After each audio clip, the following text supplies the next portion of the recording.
السلام علیکم دوستو، میں ہوں محمد محسن۔ میرا آپ یوٹیوب چینل محسن آفیشیل 120 دیکھ رہے ہیں۔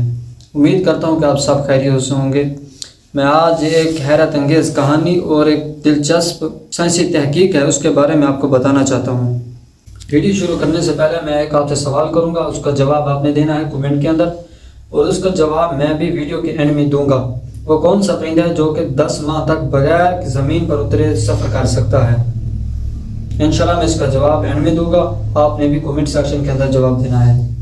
وہ سائنسی جو تحقیق ہے وہ یہ ہے کہ مرد کا ڈی این اے عورت کے جسم میں 4 ماہ 10 دن تک موجود رہتا ہے یا نہیں۔ اس کے لیے ایک سائنسدان نے تحقیق کی ہے۔ 4 ماہ 10 دن عورت کے جسم میں ڈی این اے مرد کا ڈی این اے موجود رہتا ہے یا نہیں۔ اس کی سائنسی تحقیق ڈی این اے مسلم عورت کی عدت اور ڈی این اے تحریر ہے۔ فلوریڈا کا ایک ڈاکٹر جیمز انسانی جسم کے ڈی این اے پر 1968 میں ایک لیبارٹری میں کام کر رہا تھا۔ وہ ایک کرسچن تھا، اس کی بیوی سیاہ فام تھی اور ان کے 3 بچے تھے۔ اس کے پڑوس میں ایک مسلم فیملی رہتی تھی۔ ڈاکٹر جیمز کی بیوی کا مسلم گھرانے میں آنا جانا بھی رہتا تھا۔ مسلمان عورت کا مرد اسی دوران فوت ہو جاتا ہے، اس لیے وہ عورت شوہر کے انتقال کے بعد عدت میں بیٹھ جاتی ہے۔ ڈاکٹر جیمز کی بیوی اپنے شوہر کو مسلمان عورت کی عدت کا ذکر بار بار گھر میں کرتی تھی۔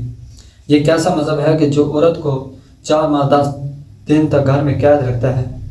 ڈاکٹر جیمز کو سائنسی تحقیق کا شوق ہوا۔ اس نے مسلم عورت کی عدت کے دورانی کی تحقیق اسلامی مطالبہ کی اور اس دوران اس کے جسم میں ڈی این اے پر ریسرچ شروع کر دی۔ جو وہ تحقیق کرتا گیا، اللہ تعالیٰ اس ڈاکٹر کے دماغ کے پردے کھولتا گیا۔ وہ اس نتیجے پر پہنچا کہ مسلم عورتیں دوسرے مذہب کی عورتوں سے بھی عدت کی وجہ سے پاک باز رہتی ہیں۔ یہ کہ ایک مرد کا ڈی این اے عورت کے جسم میں 4 ماہ 10 دن تک موجود رہتا ہے۔ جو عورت کا شوہر فوت ہو جائے یا طلاق ہو جائے تو اسلام نے عورت پر 4 ماہ 10 دن تک عدت اس لیے لازمی قرار دی ہے۔ جو بیوہ یا متعلقہ عورت دوسری شادی کرے تو اس کے جسم میں پہلے شوہر کے ڈی این اے کا وجود باقی نہ رہے۔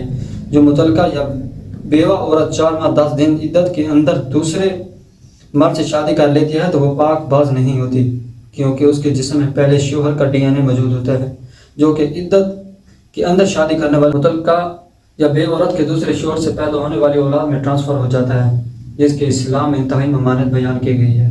یہ ریسرچ کرتے ہوئے ڈاکٹر جیمز نے اپنی بیوی 3 بچوں کے ڈی این اے سیمپل اپنی لیب میں چیک کیے تو اس کی بیوی کے جسم میں 4 مختلف لوگوں کے ڈی این اے سیمپل نکلے اور ان کے بچوں میں سوائے ایک اپنا بیٹے کے باقی 2 بچوں میں ڈاکٹر جیمز کے علاوہ 2 اور لوگوں کے ڈی این اے سیمپل نکالے گئے۔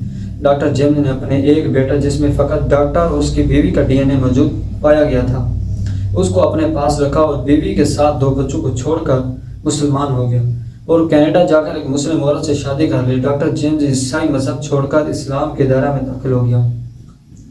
اس نے اپنی اس ریسرچ کو کینیڈا کے ایک اخبار میں اپنی رپورٹروں کے ساتھ شائع کروایا۔ ڈاکٹر جون کے حلقہ آباد میں کافی سارے لوگوں نے اسلام قبول کیا۔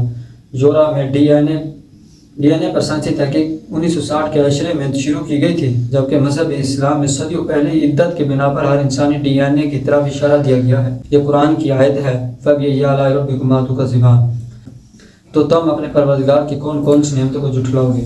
اور یہاں مسلمان جس کو سب کچھ پتہ ہے لیکن وہ اپنے رب کی نعمتوں پر سرچ کرنے کے بجائے کالجوں اور سکولوں اور بازاروں میں بچیاں اور بچے سرچ کرتے ہیں۔ اے اللہ اپنی خاص رحمت پر بڑے گناہ گار ہیں، آمین۔